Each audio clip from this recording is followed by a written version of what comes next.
Shalom Aleichem. We're continuing on with the proofs.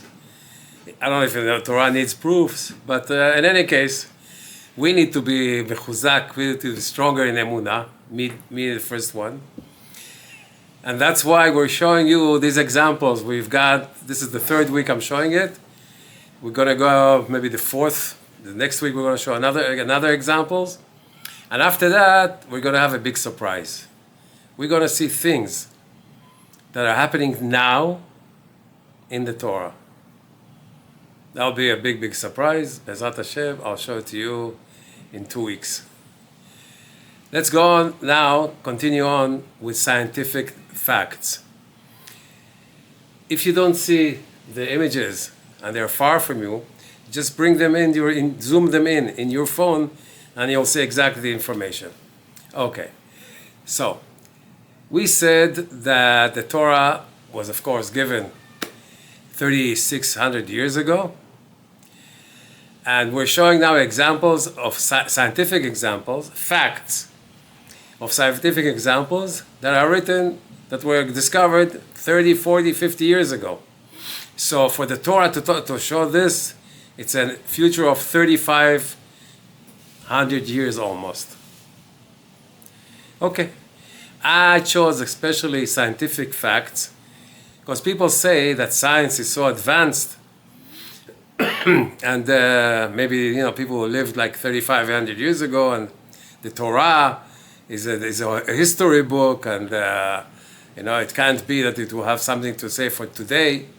I'm showing you exactly scientific information, and I chose that to show that the Torah maybe is much more advanced than anybody can even imagine, and endlessly advanced. Okay, so let's show another example today. I'm going to show you today how long does it take for the moon to circle around the earth. Here we have a picture of the process, how it works.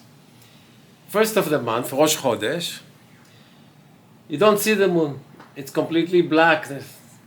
That's when the birth of the moon is first of the month. We go to the third day, you see a little bit of light here from the moon, and it starts filling up.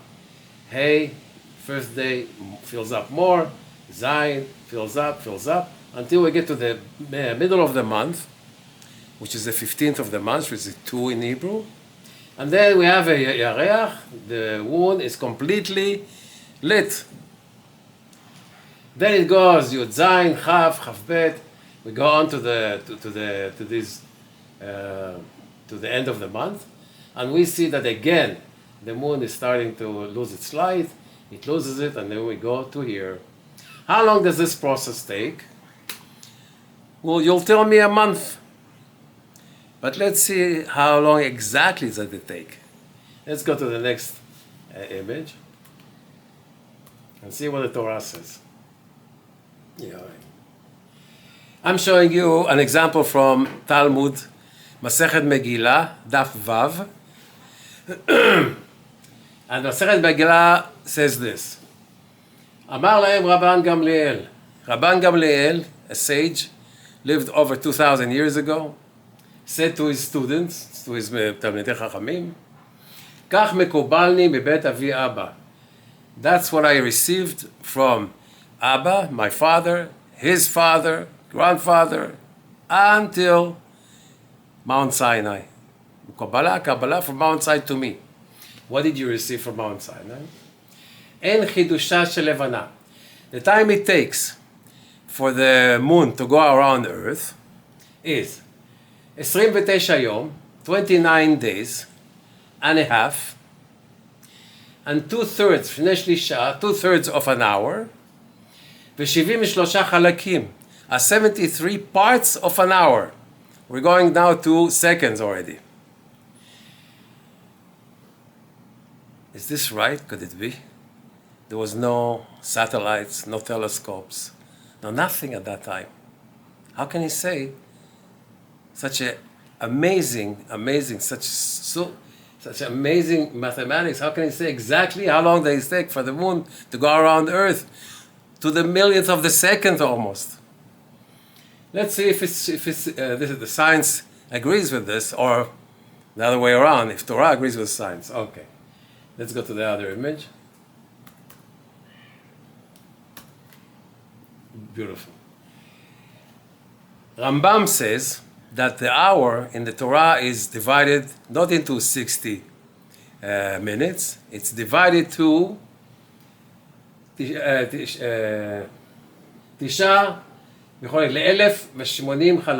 It's divided into 1,080 parts.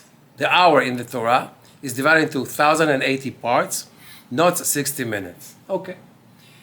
If we take the figure of Rabban Gamliel and figure it out what it is exactly in seconds and in time, according to the Rambam. So we took all this figure here, and we have this figure. The time that it takes for the moon to go around the earth, according to Rambam, according to Rabban Gamliel, is 29.53059. We're going to minutes and seconds, to we have like 1, 2, 3, 4, 5 places. Okay. Let's go on to the next. Let's see what science says about that. What figure does the science have? For this figure to come out, it was around in the 1930s. This figure came out. And for that figure to come out, they sent a big telescope upstairs, and they spent billions of dollars for that satellite and telescope and all that to come through. And here is the figures. Here are the figures. This is let's bring it down a little bit. This is Carl Sagan. He was the head scientist of NASA around the 1930s.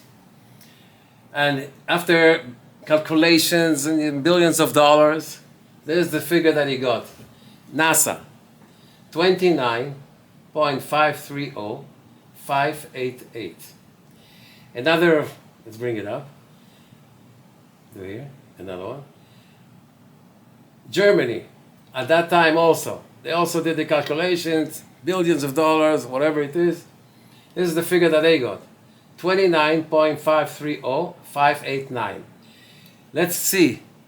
Rabban Gamliel, 2,000 years ago, the figure that he had, 23.53059. You round up 89 and 88, it will be exactly this figure. Let's see it again, I'm sorry. The other one. Rabban Gamliel. Here. Exactly. No, sorry. Rambam. Here it is. Exact figures. Who can give me a number like that? Never mind 2,000 years ago. 100 years ago. Why go so far? 2,000 years ago. It's too bad they didn't ask Rabban Gamliel or looked in the in the Talmud. They would have saved a lot of headaches and a lot of money, a lot of time. Here's another example of the Torah. This is all gotten from Mount Sinai by Hashem, given to our sages. And again, we can see a very clear example of how powerful and how absolute is the Torah. Absolute truth. In all the examples that you see here, there's not one mistake, chas v'shalom, or anything that anybody can say. You know, I'll tell you a little story, if we have a little bit of time. Yeah, we have a little bit of time. We used to do seminars in the United States. And we had a lot of scientists coming to the seminars. There were seminars that are in very high levels. Scientists and the people who also showed these examples were big scientists that did tshuva and became religious after seeing this. One day, one doctor from Mexico, maybe I won't say his name, maybe he doesn't want, whatever. He came to Rabbi again, who was my rabbi at the time, and now also, Shia Bari. Hashem should give him a lot of health. Tzaddik, Baruch Hashem. came to him and he told him, you know, I am against religious religion and against coercion and you know, and Judaism is you know, the rabbis are showing us the Torah, and there is like punishments, and there is mitzvot, and there is this and that. I'm all against it. So the rabbi said, okay.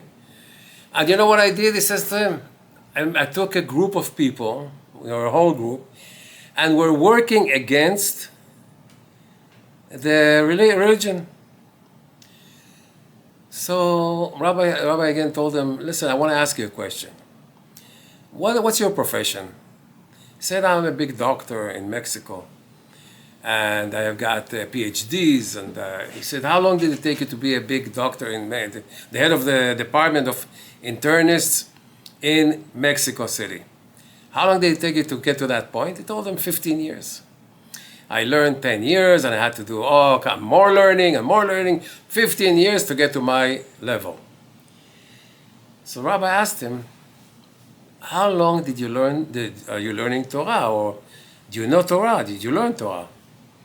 He says to him, you know, I don't know any Torah, but I know that I'm against it. Say, okay, wait 1 second. Be fair. It took you 15 years to become a doctor. Don't you think that you have to learn a little bit about Torah to be against it? Give yourself time and learn and then be against it. You can't be against something that you don't know anything about. So he says to him, you know, okay, it makes sense. He says to him, the rabbi says to him, listen, I have 15 minutes, I gotta go. But I'll show you in 15 minutes that the Torah is absolute truth. That it came from Hashem, and no man could have given this information, only him.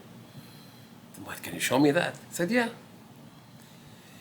He gave him just a few of my examples that I gave you, but very fast. The guy was very bright. He understood right away what he saw.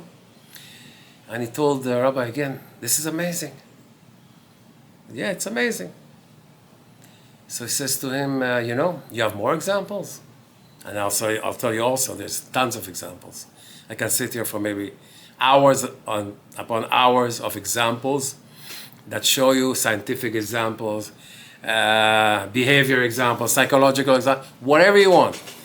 That the Torah already knew what the science didn't dream of knowing. He says to him, you know, if you can prove me that the Torah is like that, I want to see more examples. He says to him, no problem. I'll just give you all the references, a lot of references. Talmud, Torah, Zohar, whatever you want. Check. Give it a chance. Give it a chance before you go against it. And that's what happens with a lot of people, I gotta say. I didn't know anything about Torah. I made that tshuva around 40 years ago.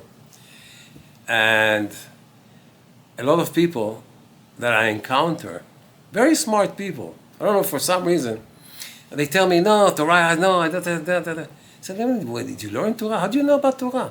First of all, take the Torah, learn. Go to a seminar if you want to see. And we can prove it, that it's in very, very few, small, you know, very little time, that the Torah is from the Hashem. And if it's from Hashem, then you gotta think. 1 second, there is Hashem. And then he's got a book. And the book tells you how to live. And if it's true, how can you live without this? You have a manual. You buy a car, you buy a Japanese car, you want the manual of the car. The manual is inside the car, and the manual tells you exactly how to run the car. Who would you believe? A person from the street or the manual? Why would you believe the manual? Because the creator of the car, whoever manufactured it, he knows exactly what's going on in that car. So you only rely on him. Why not life? Life that's so complicated. Life that has so many factors to it, so many things, it's endless. There's a creator to our life. And he's there, and he gave us a book, he gave us a manual how to live the best we can live, the happiest way we can live. And then this life is only 120 years. You should all be blessed for that, all of us. And then it's only a small corridor. Whatever we do here affects us after we leave this world. How long will it affect us? forever. Everlasting life. If we do the manual, if we continue and look at that manual and do what Hashem says. Yeh Ratzon. So why people are against it? Because people don't think that they want to be free.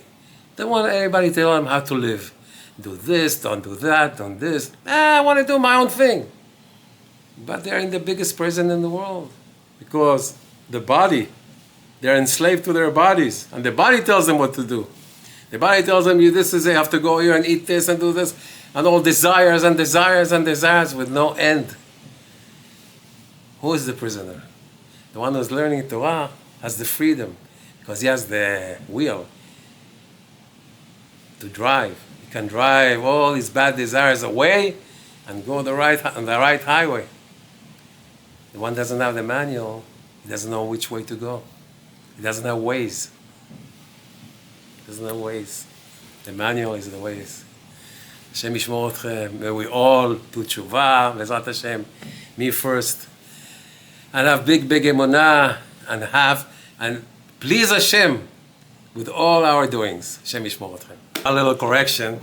Rabban Gamliel, if anybody wants to check that, Rabban Gamliel, and what he was written there was from Masechet Rosh Hashanah, Daf Chaf Hei, page Chaf Hei.